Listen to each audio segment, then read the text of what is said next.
সুপ্রিয় শিক্ষার্থী বন্ধুরা, আমি আবু জাহেদ চৌধুরী বিআরএসসি অনলাইন স্কুলের পক্ষ থেকে তোমাদেরকে আবারও স্বাগত জানাচ্ছি। আজ আমি তোমাদের মাঝে ষষ্ঠ শ্রেণীর ইংরেজি তৃতীয় পত্রের গ্রামার পার্টের একটি অংশ নিয়ে তোমাদের সামনে হাজির হয়েছি। গ্রামার পার্টের মধ্যে ট্রান্সফরমেশন অফ সেন্টেন্সের খুব ছোট্ট একটি অংশ নিয়ে ষষ্ঠ শ্রেণীর সিলেবাসে অন্তর্ভুক্ত, যেটি হচ্ছে অ্যাসার্টিভ থেকে interrogative.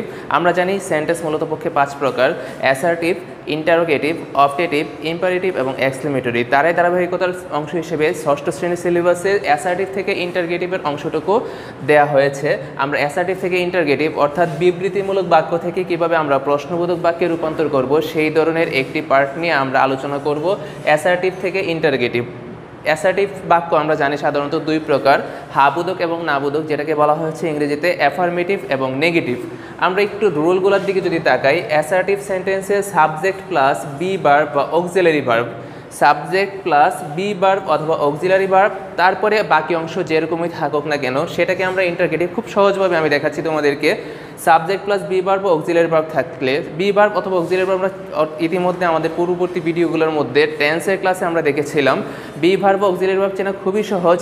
M, is, are, was, were, have, has, had, shall, will, can, may, এই ধরনের অক্সিলারি। সাবজেক্টের পরে মেইন ভার্বের আগে যে অ্যাসোসিয়েট ভার্বগুলো থাকে সেগুলোকে বলা হয় হচ্ছে অক্সিলারি ভার্ব।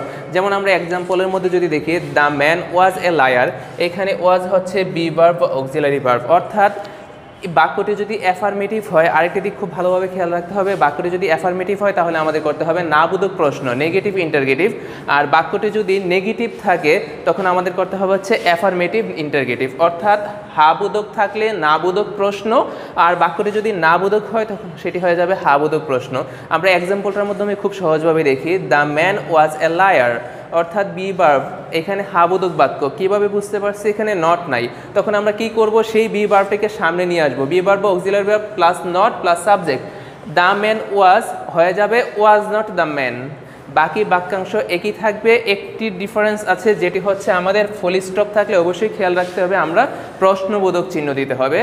এইখানে the man was a liar, full stop হয়ে গেছে কি ওয়াজ সামনে আসবে, নট লাগবে, was not the man a liar, full স্টপের পরিবর্তে প্রশ্নবোধক হয়ে গেছে। ঠিক একইভাবে দ্বিতীয় রুলটিতে যদি আমরা দেখি, subject plus be verb auxiliary verb ঠিক একই রকম, কিন্তু এখানে নট আছে, যেটা অ্যাসার্টিভের নেগেটিভ পার্ট। যদি অ্যাসার্টিভের নেগেটিভ পার্ট হয় আমরা সেটাকে করতে হবে হাবোধক প্রশ্নে, অ্যাফার্মেটিভ ইন্টারোগেটিভ। আমরা যদি এখানে এক্সাম্পলটা, একই এক্সাম্পলটাকে আমি তোমাদেরকে দ্বিতীয়বার বোঝানোর জন্য দিয়েছি। দ্য ম্যান ওয়াজ নট, এখানে ওয়াজ ছিল, এখানে ওয়াজের সাথে নট যুক্ত হয়েছে, তার মানে এখানে আর এই নটটা হবে না, শুধু ওয়াজ সামনে চলে আসবে। Was the man a liar, was the man. আমরা যদি বিকল্প 2টি এক্সাম্পল আবার প্র্যাকটিস করি, সেক্ষেত্রে আমরা যদি এখানে দেখি, হি ক্যান ডু ইট, অর্থাৎ এখানে অক্সিলারি হচ্ছে ক্যান, হাবোধক যেহেতু নট নাই, তাহলে আমরা সেটাকে কি করব? এখানে অক্সিলারি ভার্বটাকে আমরা যদি সামনে নিয়ে আসি, ক্যান, নট লাগালে হবে ক্যান্ট, এরপর চলে আসবে হি ডু ইট। অবশ্যই আমাকে খেয়াল রাখতে হবে এখানে ফুল স্টপ, এখানে হয়ে যাবে ইন্টারোগেটিভ মার্ক হয়ে যাবে, যেটাকে প্রশ্নবোধক চিহ্ন বলা হয়। আমরা যদি একইভাবে এই সেন্টেন্সটিকে এখানে এস্টাবলিশ করি, এখানে যদি স্থাপন করি, হবে হচ্ছে হি কান্ট ডু ইট। তখন কি হয়ে যাবে? যেহেতু এটি অ্যাসার্টিভের নেগেটিভ আছে, আমাদেরকে খেয়াল রাখতে হবে সেটি হাবোধক প্রশ্ন করতে হবে। যেমনটা হয়ে যাবে তখন হয়ে যাবে কান্টেড থাকলে হবে হচ্ছে ক্যান, যেহেতু এটি নেগেটিভ আছে আমাদের এখানে নট ছাড়া বাকি অংশটুকু আসবে, শুধু অক্সিলারিটি আসবে, ক্যান হি ডু ইট। শিক্ষার্থী বন্ধুরা, যদি আমরা আবার দেখি অ্যাসার্টিভ থেকে ইন্টারোগেটিভের আরেকটি রুল, এখন কিছুক্ষণ আগে আমরা দেখেছি হচ্ছে অক্সিলারি ভার্ব বা বি ভার্ব থাকলে। এখন আমরা যদি দেখি, যখন অক্সিলারি ভার্ব না থাকবে তখন আমরা কিভাবে করব? সাবজেক্টের পরে যদি অক্সিলারি ভার্ব না থাকে, সরাসরি ভার্ব থাকে, তখন আমরা কিভাবে করব? সরাসরি ভার্ব বলতে আমি তোমাদেরকে বুঝাতে চাচ্ছি প্রেজেন্ট ইনডিফিনিট কিংবা পাস্ট ইনডিফিনিট টেন্স থাকলে। প্রেজেন্ট ইনডিফিনিট টেন্সে আমরা জানি সাবজেক্টের পরে বি1 হয়, পাস্ট ইনডিফিনিট টেন্সে হচ্ছে সাবজেক্টের পরে বি2 হয়। অর্থাৎ সাবজেক্টের পরে বি1 বা বি2 আছে, যদি বাক্যটি হাবোধক হয় সেখানে নেগেটিভ ওয়ার্ড নট থাকবে না, তখন আমরা সেটাকে কি করব? আমরা জানি প্রেজেন্ট ইনডিফিনিটের ডু এবং ডাজ এবং পাস্ট ইনডিফিনিটের ডিড তখন অক্সিলারি ভার্ব হিসেবে ব্যবহার হবে। এক্সাম্পলটা যদি আমরা দেখি, দে সিলেক্ট মি, বাক্যটি হাবোধক, এখানে হচ্ছে বি1, অবশ্যই আমাকে ভাবতে হবে এটি প্রেজেন্ট ইনডিফিনিট টেন্স। আমরা জানি যে যখনই কোনো সেন্টেন্সকে ট্রান্সফর্ম করব ইন্টারগেটিভে অক্সিলারি ভার্ব সামনে চলে আসবে। যেহেতু এখানে অক্সিলারি ভার্ব নাই, পাস্ট ইনডিফিনিটে প্রেজেন্ট ইনডিফিনিটে আমাদের খেয়াল রাখতে হবে সবসময় ডু এবং ডাজ অক্সিলারি ভার্ব হিসেবে ব্যবহৃত হবে। যেহেতু এটি প্রেজেন্ট টেন্স, তাহলে কি হবে, ডু নট, ডুর সাথে নট আসবে কারণ এটি হা বোধক বাক্য, না বোধক প্রশ্ন হবে। আমরা আগের রোলটিতে দেখেছি do not they select me. ঠিক একইভাবে যদি দেখি দে সিলেক্টেড মি, অর্থাৎ পাস্ট ইনডিফিনিট টেন্স, সেখানে আসবে আমাদের অবশ্যই ডু এবং ডাজ আসবে না, ডিড আসবে। Did not they select me. বাক্যটি হা বোধক থাকলে অবশ্যই আমার করতে হবে না বোধক প্রশ্ন, অবশ্যই ফুল স্টপ থাকলে ইন্টারগেটিভ মার্ক হবে। আমি আবারও বলছি তোমাদেরকে খেয়াল রাখতে হবে প্রেজেন্ট ইনডিফিনিট টেন্সে অক্সিলারি ভার্ব আসবে হচ্ছে ডু এবং ডাজ, পাস্ট ইনডিফিনিট আসবে হচ্ছে ডিড। আর প্রেজেন্ট ইনডিফিনিট যদি হা বোধক থাকে অবশ্যই ডু নট বা ডাজ নট দিয়ে এটিকে ইন্টারগেটিভ করতে হবে। পাস্ট ইনডিফিনিটের হা বোধক থাকলে ডিড নট দিয়ে সেটিকে ইন্টারগেটিভ করতে হবে। ঠিক একইভাবে যদি বাক্যটি না বোধক আকারে আমার দেওয়া থাকে তখন সাবজেক্ট প্লাস ডু নট বা ডাজ নট বা did not plus verb one, যেমন দে ডু নট, এখানে ছিল দে সিলেক্ট মি, এখানে হয়েছে they do not select me, অথবা এখানে দে সিলেক্টেড ছিল, এখানে হয়েছে they did not select me. তখন বুঝতে হবে আমাকে বাক্যটি না বোধক আকারে দেওয়া আছে প্রেজেন্ট ইনডিফিনিট অথবা পাস্ট ইনডিফিনিটের, তখন সেটাকে আমাকে হা বোধক প্রশ্ন, তার মানে হচ্ছে নটটা বাদ দিয়ে অক্সিলারিটা আমরা সামনে নিয়ে আসবো।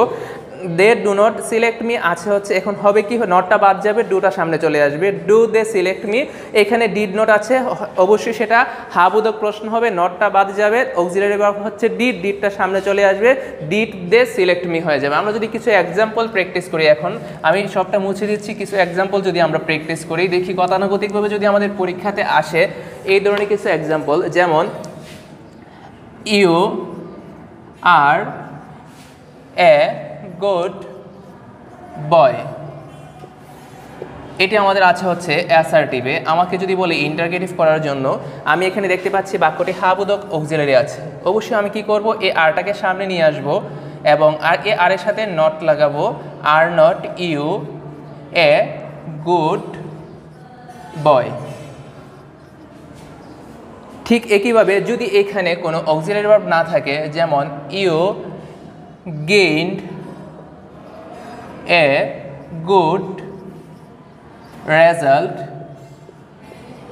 অর্থাৎ বাক্যটি এখানে হা বোধক আছে এবং অক্সিলারি ভার্ব নাই, তখন আমরা বুঝতে হবে এটি প্রেজেন্ট ইনডিফিনিট বা পাস্ট ইনডিফিনিটে আছে। যেহেতু এটি বি টু, অবশ্যই আমাকে ভাবতে হবে সেটি পাস্ট ইনডিফিনিটে। অক্সিলারি ভার্ব যেহেতু নাই, আমাকে আনতে হবে ডু এবং ডাজ এবং ডিড। প্রেজেন্ট ইনডিফিনিটে যেহেতু ডু ডাজ আছে, পাস্ট ইনডিফিনিটে আসবে হচ্ছে ডিড। যেহেতু বাক্যটি নেগেটিভ না অ্যাফার্মেটিভ, আমাকে অবশ্যই ডিডের সাথে নট লাগাতে হবে, ডিড নট, সাবজেক্ট হচ্ছে ইউ, গেইনটা তখন বি ওয়ান হয়ে যাবে, গেইন এ গুড রেজাল্ট। ঠিক একইভাবে এই রুলগুলো তোমরা খেয়াল রেখে তোমাদের অনুশীলনের মাত্রা বাড়াতে পারো। সিলেক্টেড বই থেকে বিভিন্ন ধরনের সেন্টেন্স নিয়ে আমরা অ্যাসার্টিভ থেকে ইন্টারগেটিভ করার চেষ্টা করব। সামনের ক্লাসে চেষ্টা করব বাকি রুলগুলো নিয়ে তোমাদের সাথে আলোচনা করার জন্য। সেই পর্যন্ত ভালো থেকো, সুস্থ থেকো।